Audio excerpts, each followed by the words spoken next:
learners, this is your mentor, teacher and friend here. आज session number 18 का part number 2 है, revision session है, तो स्टार्ट कर लेते हैं। सबसे पहला वर्ड आपके सामने लिखा हुआ है ग्राफी, और ग्राफीन का मीनिंग होता है ना टू राइट, यानी ये लिखावट से संबंधित कोई शब्द हो सकता है। ठीक है, जैसे हमने डिस्कस किया था ग्राफोलॉजी। तो क्या होता है, जो हैंडराइटिंग्स का अध्ययन करते हैं, एनालिसिस करते हैं, वो होते हैं ग्राफोलॉजिस्ट, और जो इनका प्रैक्टिस होता है वो कहलाता है ग्राफोलॉजी। ठीक है, बिल्कुल। अब इनसे चाहे तो हम और भी वर्ड बना सकते हैं, जैसे कायरोग्राफिस्ट।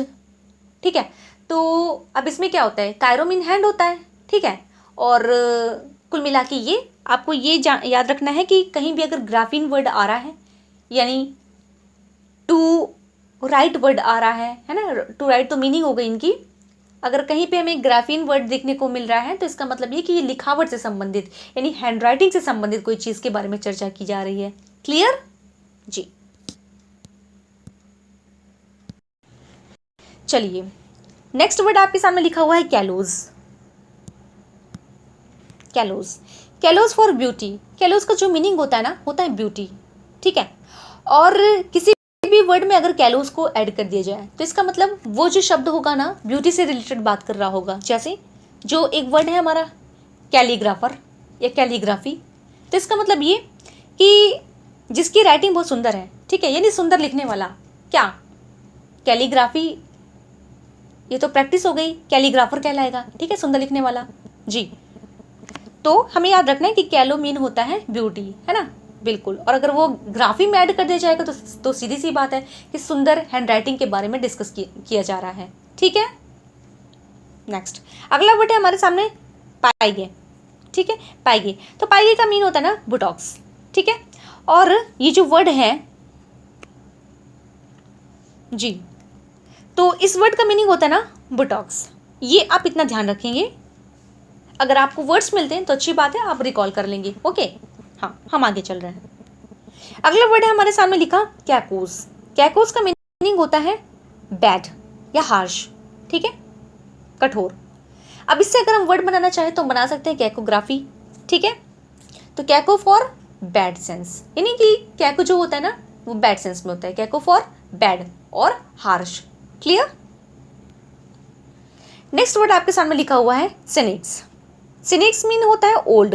ठीक है, सेनेसेंट वर्ड बना सकते हैं, सेनाइल वर्ड बना सकते हैं। ठीक है, अगर ये किसी भी वर्ड में ऐड हो जाएगा तो इसका मीनिंग हो जाएगा कि वहां पे ये वृद्ध व्यक्तियों से संबंधित बात कही जा रही है। ठीक है, क्लियर।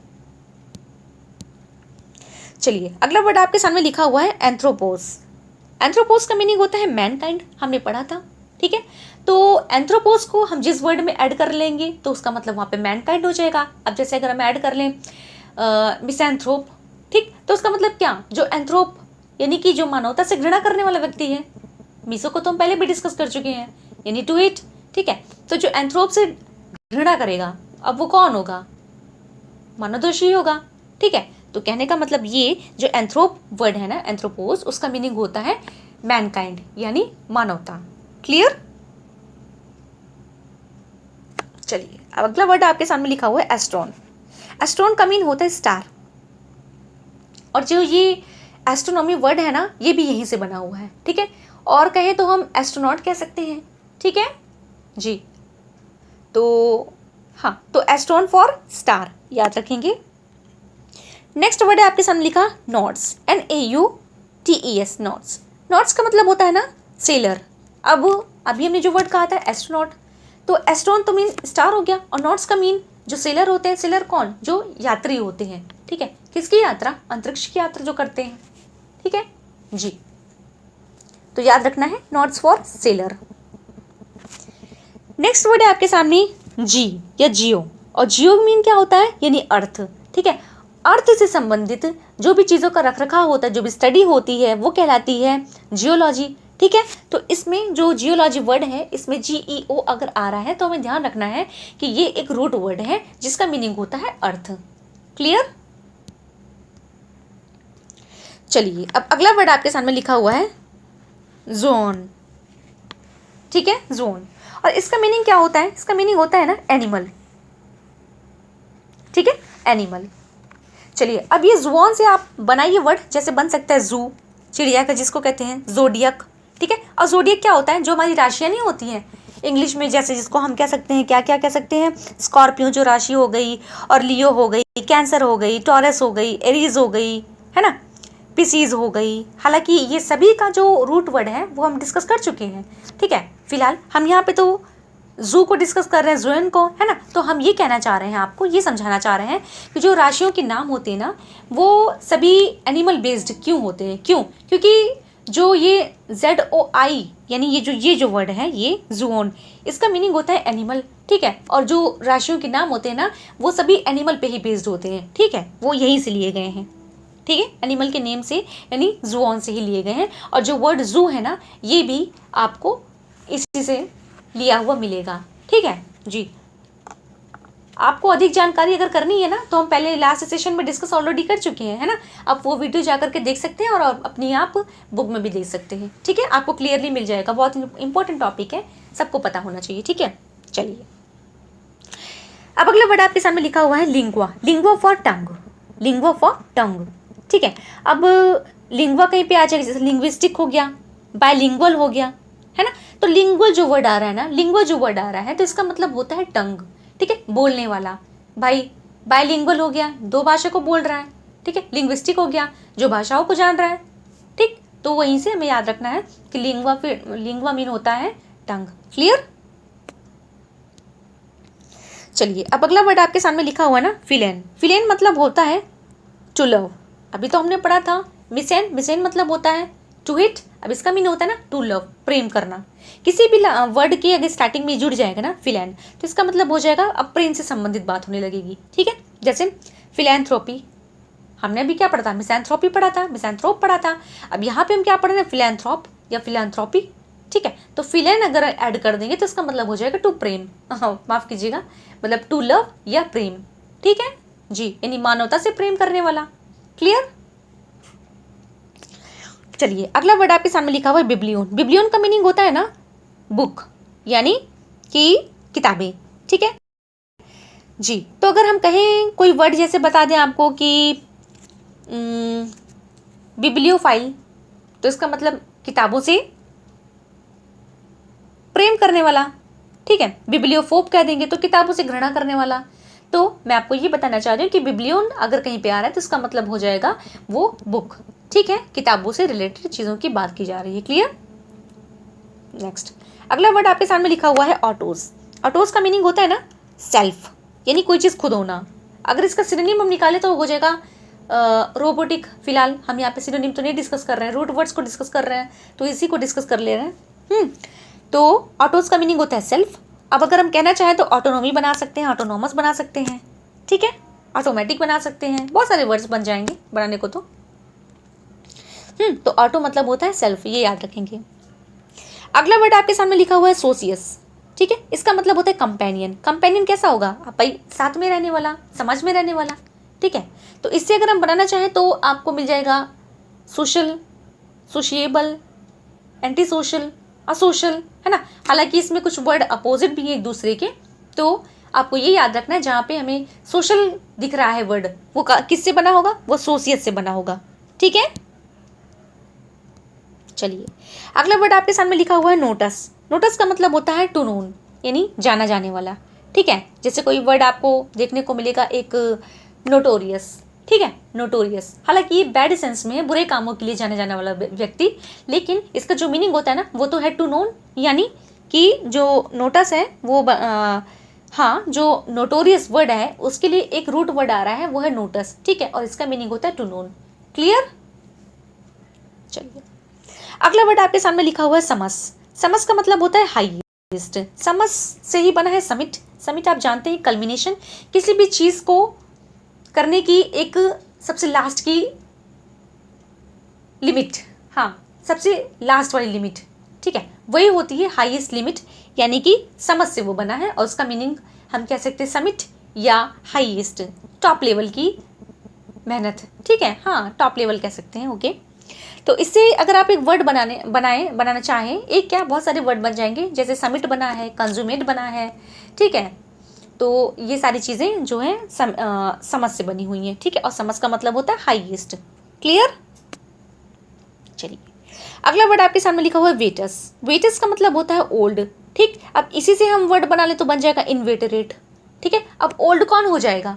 जो भी कोई व्यक्ति हो, किसी काम को करते करते ओल्ड, मतलब ओल्ड का मतलब ये कि पुराना हो जाएगा, तो वो एक्सपीरियंस्ड हो जाएगा, ठीक। तो उसी को हम कह सकते हैं वेटरन। क्लियर? जी। तो कहने का मतलब ये है कि वेटस से हम बना सकते हैं वेटरन, बना सकते हैं इनवेटरेट बना सकते हैं, है ना।